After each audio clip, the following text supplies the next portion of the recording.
you all for coming. I always feel very appreciative of having people come and listen to you. Sometimes they don't. I talk too long, you know. And John and I were just talking about some of our teaching experiences. Students, you know, who obviously weren't paying attention. No. Yeah, some of them don't, you know. Isn't that something? Well, anyway, there are a lot of stories there, but I won't go there. I do want to talk about Texas A&M and the founding of A&M primarily, and a few other little facets of the early days, and then turn it over to John and let him wing it and see where we go from there. But the more I think of old days at Texas A&M, Texas A&M is a land-grant college, you know, Morrell Land-Grant College Act. Well, the Morrell Land-Grant College Act was approved in 1862, and of course Texas wasn't a part of the Union at that particular moment. But what has intrigued me more than anything else is that there are some very strong, very positive precedents to the Morrell Land-Grant College Act that are clearly Texas in orientation and so forth. In fact, the wording of the Morrell Land-Grant College Act closely parallels the wording of a Land-Grant College Act approved by the Republic of Texas years and years before all this happened. And that keeps turning over in my mind. I've never quite gotten to the bottom of it, you know, how that language happened to be so similar. Let me tell you briefly, to start with, how I got to Texas A&M. You heard where I've been, around and around in other places. Well, one reason, incidentally, I went to Texas is because I knew I was going to be in service in those days. And Texas, I wanted to be in the Navy. I'd read so many Lord Hornblower books that I had to have that,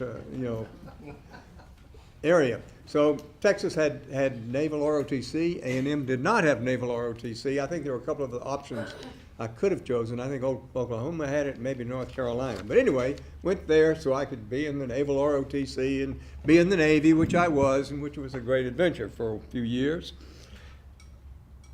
And I won't go there either. But anyway, let me tell you how I got started here. I was at a meeting of the, it must have been the Southwestern Historical Association or something like that. It was in the Rice Hotel. I was teaching at Lafayette, Louisiana, at the University, what was then the University of Southwestern Louisiana, and went to all the national meetings, local, regional meetings, and so forth. And this one was being held in the Rice Hotel. So two momentous events happened almost the time I hit that hotel. For one thing, I stepped on an escalator. I had never been on an escalator in my life, probably never seen one. And there I was, riding up an escalator, moving stairs. You know, that's pretty hard to fathom when you haven't seen such a thing in your whole life. Well, let me tell you what happened, though, at the end of that ride. I'm going up the escalator, the Rice Hotel, and at the top, when I stepped off that escalator, a guy was there with his finger pointing at me like that. And he said, "Do you want to go to Texas A&M?" I didn't respond at the moment, but, well, I don't know. Let's talk and see what he's talking about. I had no earthly idea, because that was the furthest thing from my mind. Lafayette had good Cajun cooking and good times, and we rather enjoyed that world, as a matter of fact. But anyway, I sat down with Milton Nance, who was head of the Department of History. And Milton pointed his finger, you know, several times at me. I came to learn that was a meaningful gesture. So we talked a while, and I decided, yeah, I think I will come to Texas A&M. Because he basically doubled my salary I was making. And that was big money, man. Well, I went from $6,000 to $12,000 a year. That was a lot. Doesn't that tell you something about the old days, the good old days? And anyway, so I did come to Texas A&M, and no sooner had I gotten here, almost, probably November of '69 when I arrived, and I was called to his office again, and there's that finger. They're asking you to use the mic. Pardon? Use the mic. Oh, okay, you can't hear? I'm sorry. I feel like I'm yelling, but okay, I'll try to stay in tune a little bit. Anyway, there's the finger again, and he says, "Do you want to write a history of Texas A&M?" Well, I knew that what that meant. It's not a question. It's a statement. So I said, yes, sir, and saluted and all that, and started writing a history of Texas A&M. It took me about 3 years to do it. It was a fascinating thing to do. I delved deeply in local, national, whatever it was, kind of documents, and finally produced a book. And that book is called the Centennial History of Texas A&M. I know you've all read it, so I won't bore you with any of the details. Every now and then I have to go back and try to see, did I say that, in that book? But that was a fascinating time, and it was Texas A&M's 100th year. Well, let me go back to the beginning again then. Texas A&M opened its doors, began teaching, we'll say, on October the 4th, 1876. At that moment, there were 6 professors on hand. The old Main had been built. There were 6 professors, and guess how many students? 6. 6 students. And they were scared, really, not just of higher education, but the environment. We've got pictures of the old campus, with old Main there, and there ain't nothing out in the world around. No trees, no nothing. I'm going to see the Indians coming up over the hill, In fact, one of those 6 students said, I came to A&M to learn how to hunt and fight Indians. And another one, who was one of those first 6, was standing out in front of Old Main, apparently one evening, and he got attacked by wolves. You're talking about a primitive world this higher education is in. And he yelled, I'm killed, I'm killed. Now, how we got that historically preserved, I don't know, but that's the word, and I believe it. It's just a rugged frontier world that this higher education is emerging into. Well, let's go back again quickly to the inception of that higher education institute.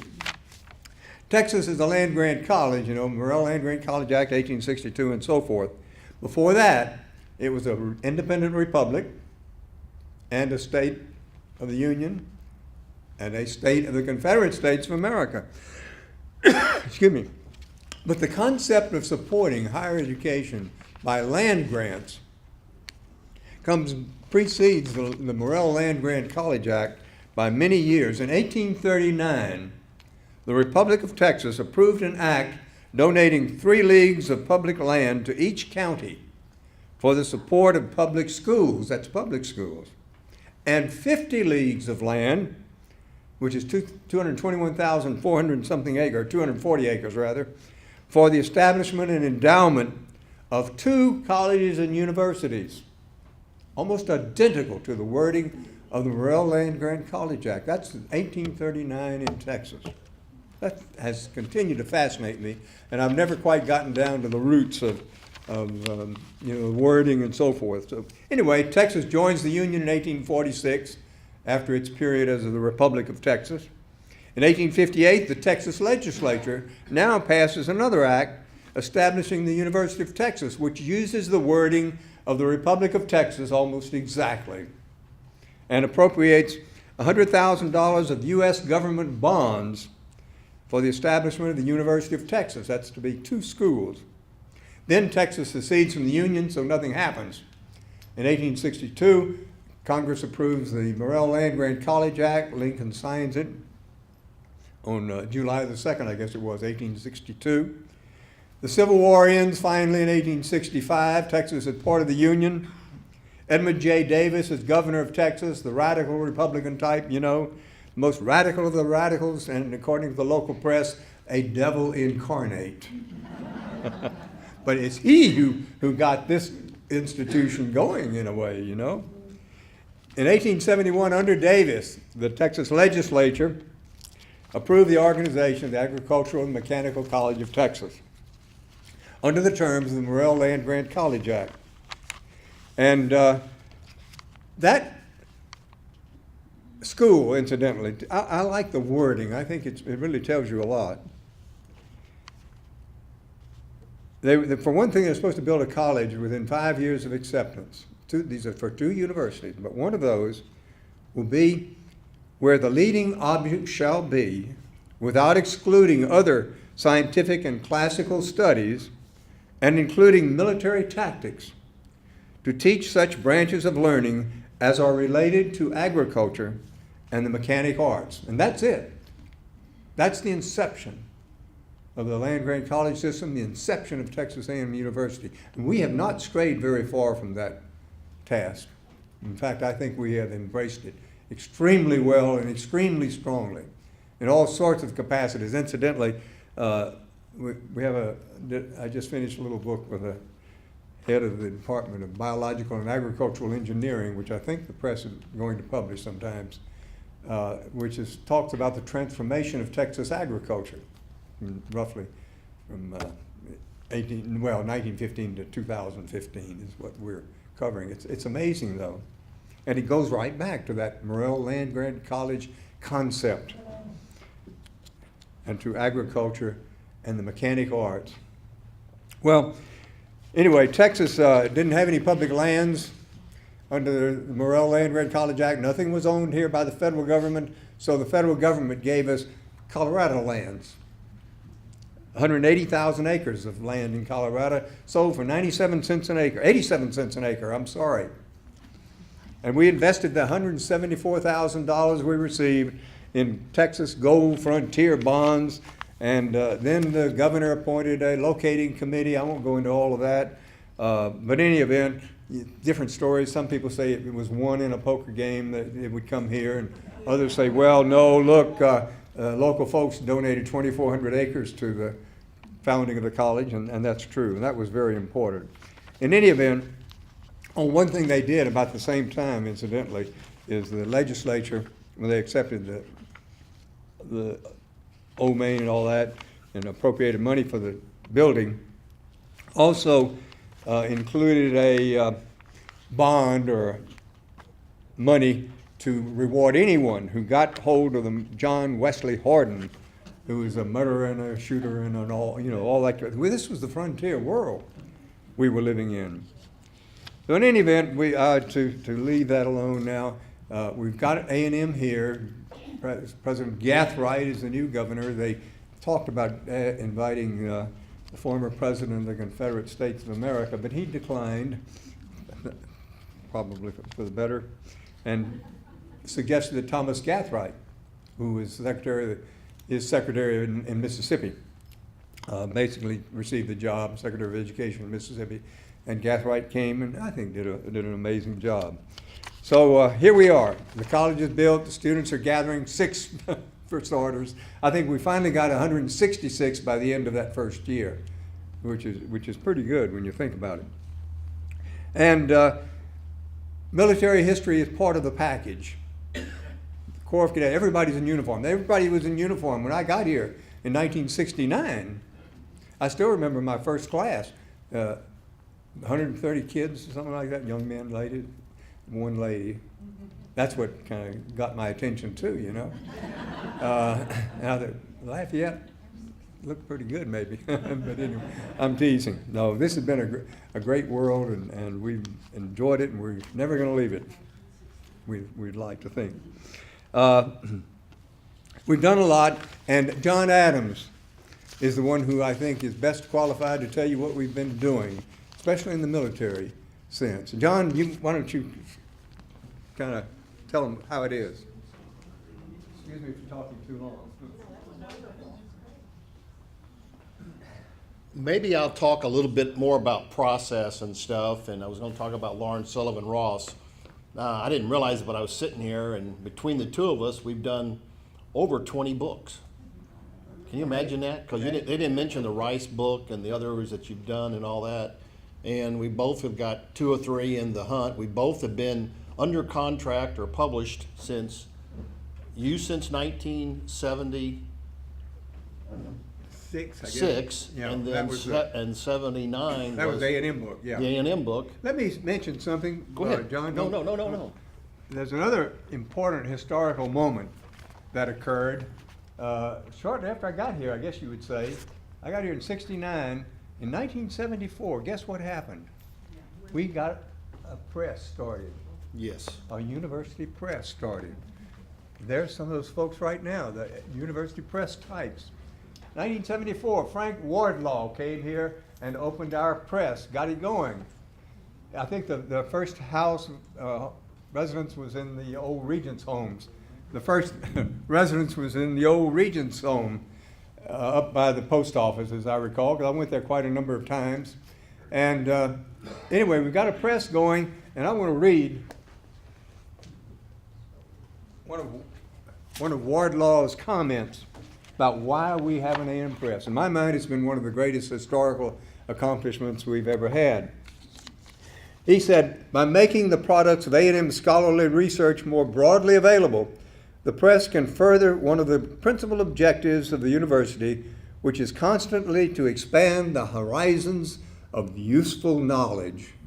And he goes on and on, but a press can help Texans understand the beauty and mysteries of their own segment of the natural world. It can help Texans appreciate the achievements of their artists and writers and help them solve the many problems that must be solved. And I'll stop right there, but there's a book about that too, if you ever wanted to read. So you're calling this useful knowledge? And don't you think? Yeah, let's don't take a vote on it. So let me tell you a little bit about process and things that have happened. If we've done all that, the other part of this is we were talking and we've interviewed hundreds of people. Stories that we could go on and on, but it was just some fascinating interviews, and I'll tell you a couple of those. Many of you knew Dr. Milton Nance, so I have to tell you something about Dr. Nance. The finger pointing is exactly the same. I entered A&M. I'm one of the only people in my dorm who I came in as a history major, and I graduated as a history major. Everybody else changed majors about 10 times.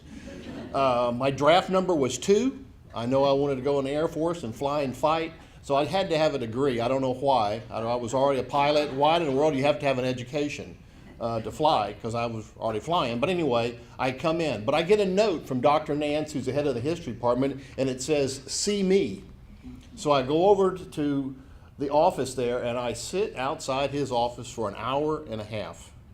And I'm waiting and waiting. Finally, the lady says, "Go in." So I have the little pink slip, and I hand it to Dr. Nance. And he says, "You're in the history program." I said, "Yes." I said, you wanted me to come see you. It says, "See me." And he says, "What is this for?" I said, "I don't know." He said, "Well, don't you ever come in here again unless you know why you're coming over here." So I said, "Yes, sir, I'm out of here." And to this day, I don't know why I was over there. You cross paths with a lot of people. A lot of people have helped us over the years, and it's a lot of indirect and direct items. This is the paper reprint of this book. The hardback cover comes over like this. Long ago and far away, I walk into Jerry Cooper's office, and I'm having a debate with the press about what should go on this cover of this book, Where Are the Aggies? So I've got this box full of different things. I noticed a number of my things are on here. And Jerry says, "Let me have that." So I'm thinking, okay. And Jerry and I go way back to when the earth was cooling. And he has always, been, I need stuff, and he read and proofs our stuff.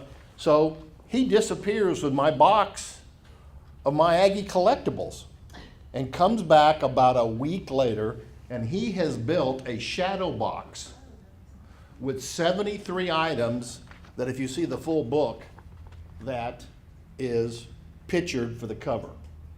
And I later got a tear sheet of the cover, and I have it framed, but this is the first one, so this means the most to me, Jerry. So, a lot of people don't know the backstory of that. As far as interviews go, we also were talking, we have interviewed people in 3 different centuries. The 1900s, last century, and this century.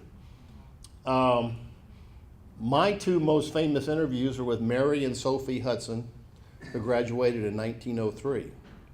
They were in their 90s. They were in New Orleans. So I go down there to see the Hudson Twins. Oddly enough, their father was a professor of history at A&M in the late 1890s with Lawrence Sullivan Ross. So the girls wanted to go to school. Well, here's a great unknown. Girls have been going to A&M since the 1880s. Now, they went as special students. My mother went to school here in the 50s. She took classes in the MSc, Mrs. Crawford and all that. But these two ladies, Mary and Sophie, finished the 4-year degree in civil engineering, and they received a certificate. Technically, they should have gotten a degree. They both take the engineering exam or whatever it is. One of them designs the port of New Orleans, and the other one designs the port of Gulfport, Mississippi. And they are specialists in hydraulics and concrete and building. So I go over there to see them. Oh my gosh. I was going to spend 15 or 20 minutes and talk to them. Started about 3:30. About 2 hours into the conversation, they said, son, it's 5:30. I said, it's time. I said, it's time for what? We're going to have a dram. Well, thank goodness my grandfather, I knew what a dram was. That's a shot glass. They bring out 3 shot glasses. Under this gorgeous doily on this table, they pick up this thing and they pull out the biggest bottle of whiskey you've ever seen. And they pour 3 shots into that. And they said, this is medicinal and this is why we're 94 years old.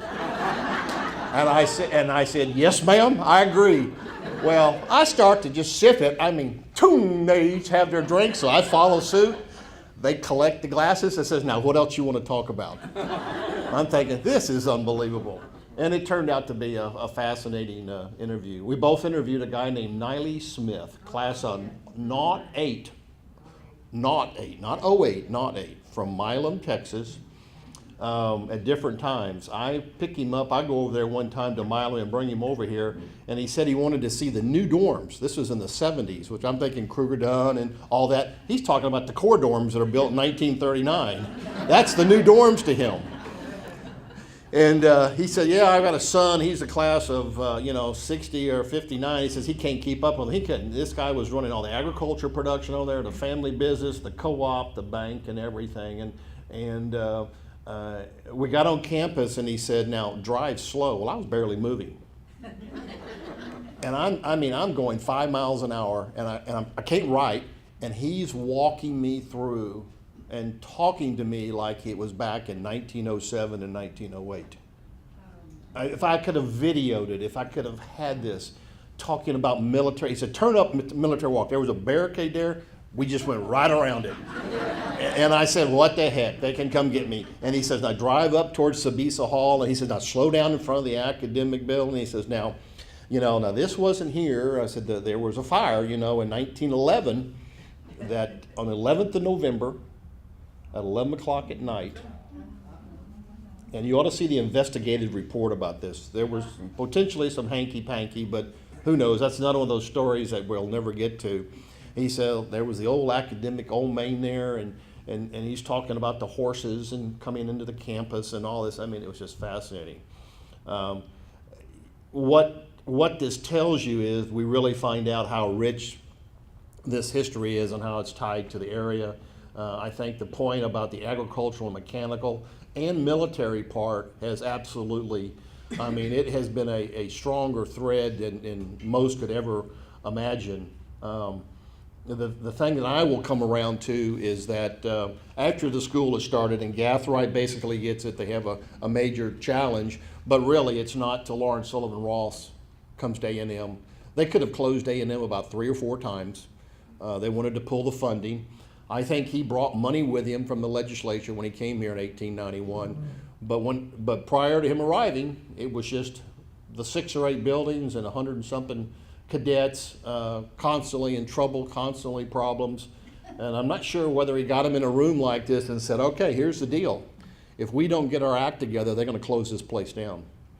And all of a sudden, the band is organized, football begins, the Ross Volunteers, they start calling the students farmers and cadets. They begin to travel. I've told the story before. I might have told it here before. He wanted to get publicity for the university. He says, well, let's travel to out-of-town football games. And then he got an invitation on April 21st for the Corps to come to San Jacinto to reenact the Battle of San Jacinto.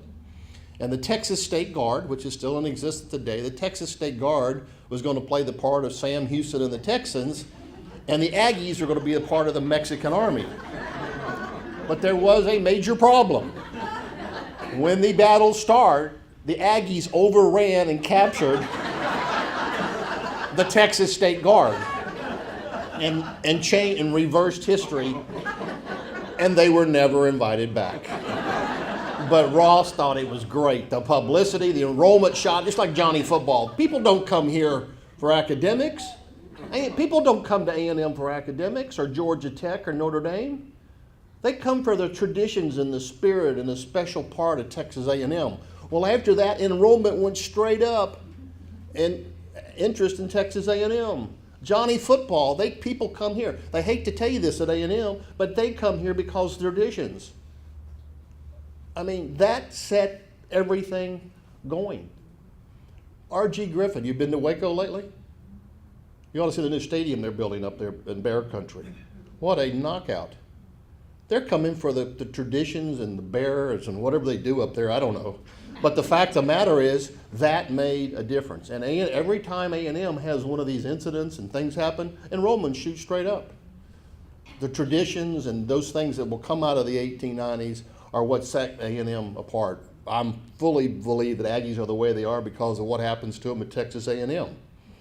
Some of it's good, some of it's bad, but most of it is really makes such a big difference. And I think as we've gone through this over the years, we've been trying to ferret it out. Another very interesting sidelight. When I started We Are the Aggies, I came back to A&M to get an MBA. I'm getting to get a business degree. I'd had a great history degree. The war ended. They kicked me out of the Air Force. So I said, well, I'll get an MBA. When I came back, I got changed over back to the history department, and I'm working on this. Well, the former students helped sponsor this. They said, any copying you need or anything you need or any records will help you get that. But there was a meeting, they called me into this room, and they closed the blinds. And it was Buck Wyris and Mr. Weisenbaker and Les Appelt. Later I found out, holy smoke, I should have been concerned about this meeting. And Buck Wyris says to me, he says, these gentlemen are down here from the board and all that. They're really worried you might find out something that all this stuff is really not true. I said, well, I'm not out here to destroy anything. Well, what we find out is there really was a 12th man. And, he really was there in Dallas. He didn't play. A lot of people for years had the story wrong. He went in the game and played. E. King Gill never went in the game and played. He played in some other games. But the traditions, the songs are all about A&M. All our fight songs are about Texas A&M. Every one of them, written by Aggies for Aggies. Other schools can't say that. All of this. And so it was very interesting. I'll never forget that meeting, or they were really concerned that we're going to do it. Well, the answer is, the further we dig and the further we find out, it's the traditions and the heritage and the mystique of the A&M brand is really, really something. And I think that's why the Southeast Conference. I was in Florida for 5 years, and they just always ask, what about Texas A&M? And we hear about this, and we know about this, and I was just really kind of taken aback about the amount. And it's done by the Aggies that we have all over the world, and whether it's energy or agriculture or the military, and it's that complete across the board impact. And I think we've had a good opportunity to dig into this and see it. So with that, do we want to answer any questions?